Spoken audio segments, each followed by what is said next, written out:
Bonjour et bienvenue Éric Ciotti. Bonjour. Vous êtes le président de l'Union des droites pour la République et député des Alpes-Maritimes. C'est votre grande interview ce matin sur Europe 1 et CNews. Parlons tout d'abord de la ville, de la cité phocéenne qui se réveille sous le choc. Éric Ciotti, rappelons ce périple meurtrier, cette attaque au couteau qui a fait hier 5 blessés, dont un grave. L'assaillant a été abattu par les forces de l'ordre, un Tunisien. Alors, en situation régulière, non fiché S, mais très connu, bien connu, des renseignements territoriaux connus par la justice, notamment pour des violences intraconjugales, pour des propos antisémites. Avec un tel pédigré, Monsieur Ciotti, et un titre de séjour valide, de quoi tout cela est le symptôme, selon vous? C'est le symptôme d'une immense naïveté, d'une grande lâcheté, d'une absence de courage de ceux qui nous dirigent depuis trop longtemps. Tout est dit, vous l'avez dit. Une carte de séjour de 10 ans, alors que cette personne était connue pour sa dangerosité. Un immigré, certes en situation régulière, mais avec une carte de séjour de 10 ans.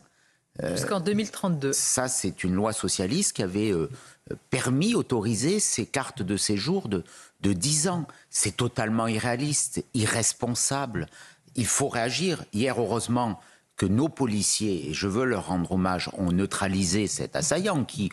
On verra la qualification qui est donnée à cet acte, mais enfin, il a quand même perpétué ses attaques au cri de Allah Akbar. Le mobile terroriste est écarté. Les témoignages, oui. Bon, à ce stade, je précise, je dis à ce stade. Bon, quand on crie Allah Akbar en essayant d'assassiner, puisque l'acte manifestement était prémédité, il est rentré dans cet hôtel avec des couteaux, avec une arme blanche. Voilà, donc c'est le signe de ce qu'il faut arrêter, de ce que les Français ne supportent plus. C'est pas une fatalité pour vous, parce que, effectivement, vous le rappelez, connu des services de police et de justice, Éric Ciotti, en situation régulière, et sans doute n'a-t-il pas été expulsé ou vraiment suivi par nos services? On sait que les préfets sont débordés. Vous dites aujourd'hui que ces profils, qui sont très nombreux malgré tout, c'est pas une fatalité? Ils peuvent ne pas passer à travers les profils dangereux, quand ils sont étrangers, à tout le moins doivent être expulsés. C'est pas à la France d'assumer de prendre à sa charge tous les cas psychiatriques, toutes les personnes dangereuses, tous les criminels, tous les délinquants, qu'ils viennent de n'importe quel pays. On n'a rien à faire de ces gens-là sur le territoire national. Pourquoi on les garde quand on sait qu'ils sont dangereux? Le ministre de l'Intérieur s'est rendu sur place hier. Est-ce que c'est... On ne va pas personnaliser, mais est-ce que c'est malgré tout son échec aujourd'hui, le bilan du ministre de l'Intérieur, ou est-ce que c'est le résultat, vous venez de dire aussi, de 40 années pour certains de cécité idéologique? C'est l'échec de tous ceux qui gouvernent depuis trop longtemps avec les mêmes œillères, avec les mêmes codes. Et malheureusement, même si Bruno Retailleau ne pense pas comme eux, il agit comme eux. Il est rentré dans ce système impuissant, immobile, où on ne change rien, où on refuse par l'absence de courage ou par les contraintes que veulent nous imposer le Conseil constitutionnel, les directives européennes, d'être soumis. La France est soumise, on subit la violence, on subit l'actualité, on subit l'immigration. Eh bien, il faut arrêter de subir. Et il faut des gouvernants qui n'acceptent pas de subir. C'est pas, quand on est ministre, on ne commande pas l'actualité. C'est bien beau de se déplacer, de commenter, de dire il faut changer. Mais les Français, ce qu'ils attendent aujourd'hui, ce sont des réponses, ce sont des actes. Et je dirais, c'est surtout du courage. Et le courage, on le connaît. Il n'est pas chez ceux qui nous gouvernent depuis tant d'années. Vous nous direz qu'il y a le monopole, en tous les cas, là où il est le plus présent, selon vous, on a une idée.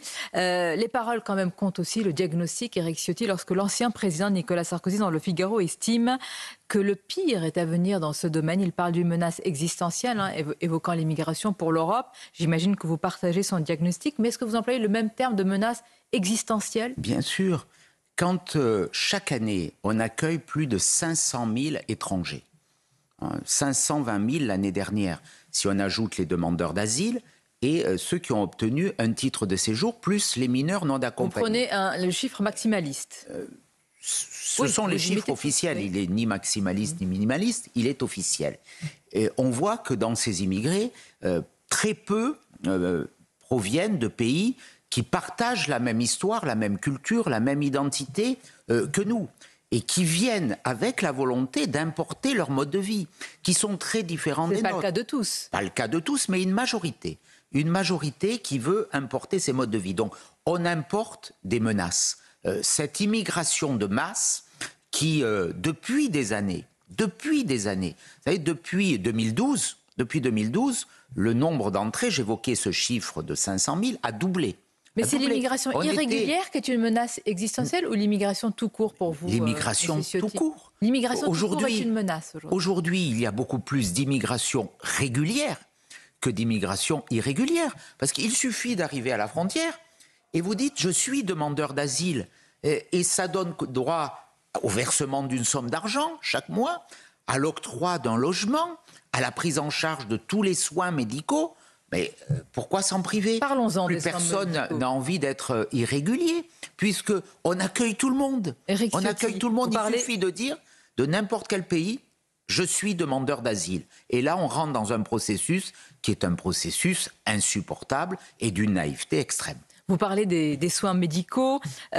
Pendant que la France quand même est confrontée, on vient d'en parler, à des défis immenses. Et après ce qui s'est passé à Marseille, la ville s'est vraiment réveillée sous le choc. Et au-delà de Marseille d'ailleurs, c'est l'instabilité politique qui prime avec les consultations qui se poursuivent à Matignon. Et cette information selon laquelle le gouvernement veut désormais restreindre les soins pris en charge par l'aide médicale d'État, donc pour les étrangers sans papier, la fameuse AME, ce que vous demandez depuis des années, y compris le Rassemblement national. Comment vous réagissez? Est-ce que vous y voyez une ultime tentative de la part de François Bayrou de se maintenir? Un coup de poker? Je n'y crois pas une seconde.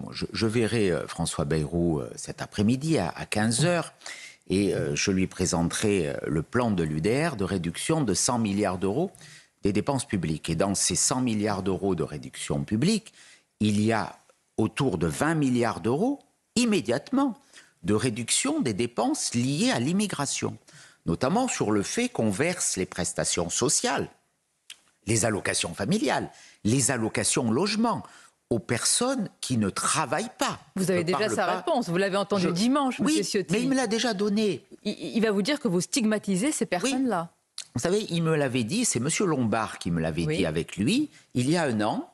Il m'avait dit, là-dessus, on n'est pas d'accord pour des raisons idéologiques. Voilà.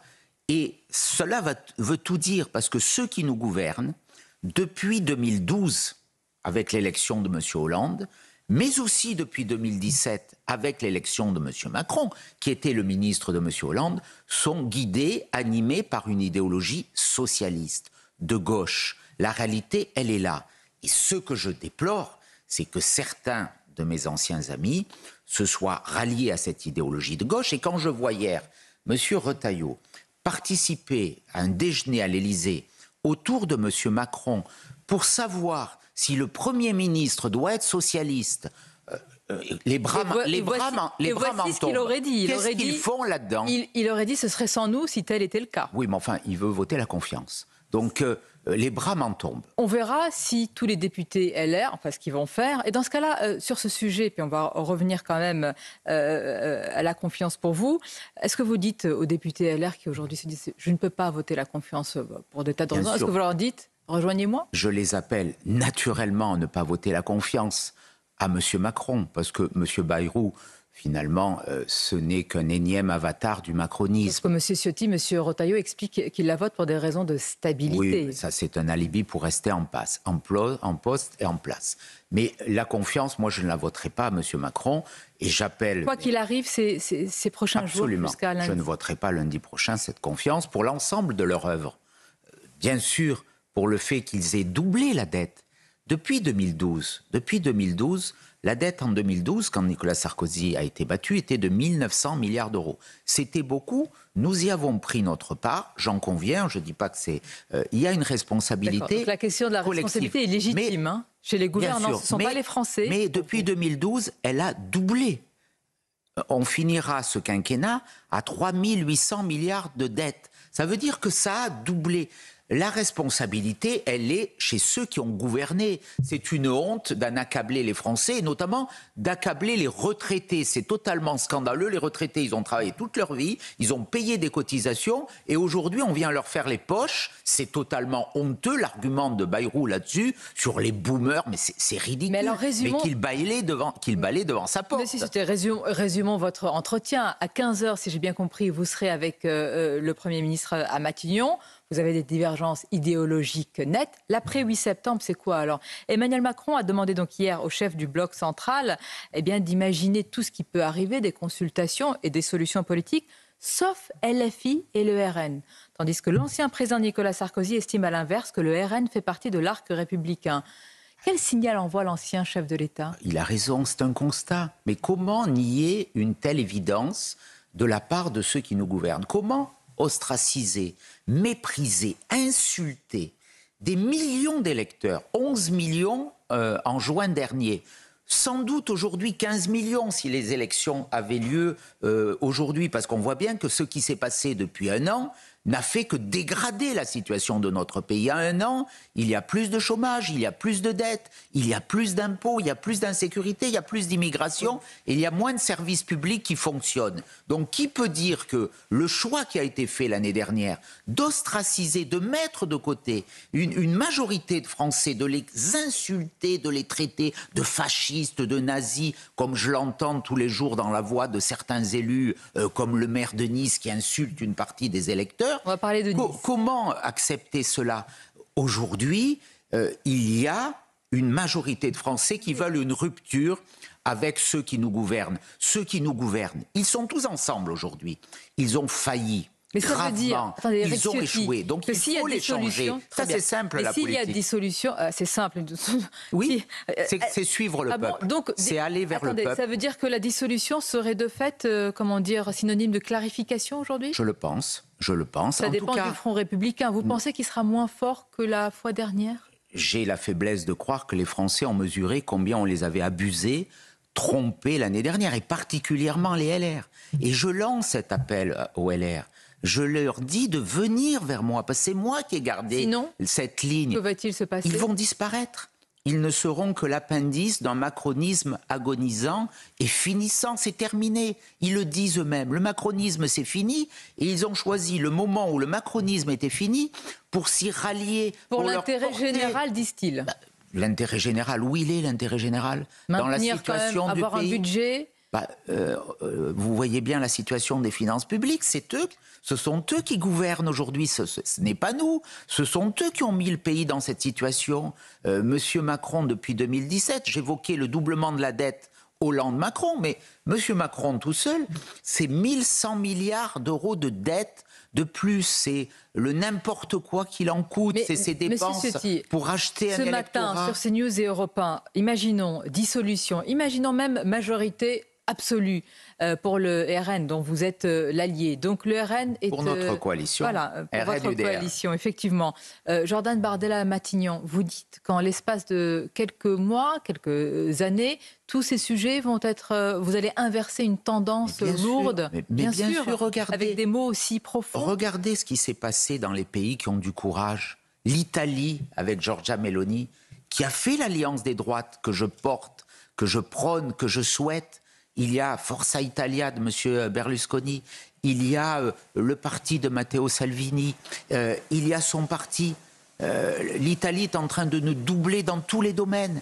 La dette, les déficits diminuent, l'insécurité diminue, l'immigration. Regardez ce qui se passe en Argentine avec la baisse des dépenses publiques. Regardez aussi ce qui se passe aux États-Unis.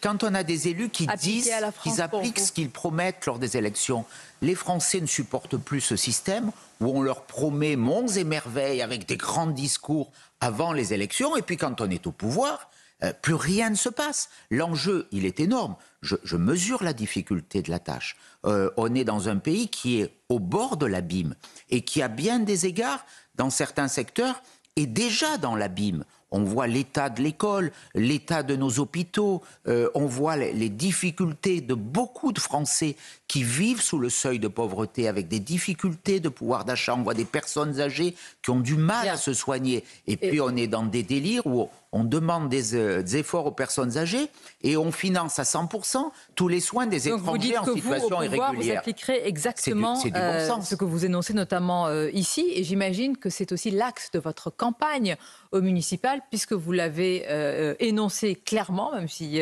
beaucoup s'y attendaient. Évidemment, vous êtes candidat au municipal à Nice face à Christian Estrosi. S'il devait y avoir, pour conclure, Éric Ciotti, un argument un argument face justement à Christian Estrosi que vous allez mettre en avant, qui sera le pilier, l'élément fondamental de votre campagne. Quel serait-il? D'abord, réduire la dette, face à lui. les déficits et les impôts. Ma première mesure, c'est de baisser la fiscalité. Vous avez le même... Non. Monsieur Estrosi a doublé la fiscalité à Nice et encore l'année dernière, dans le débat il a augmenté la taxe foncière de 25%. Non, mais quelle différence entre vous et lui? Mon premier engagement, c'est de diminuer cette fiscalité. C'est la gestion, le respect de l'argent public.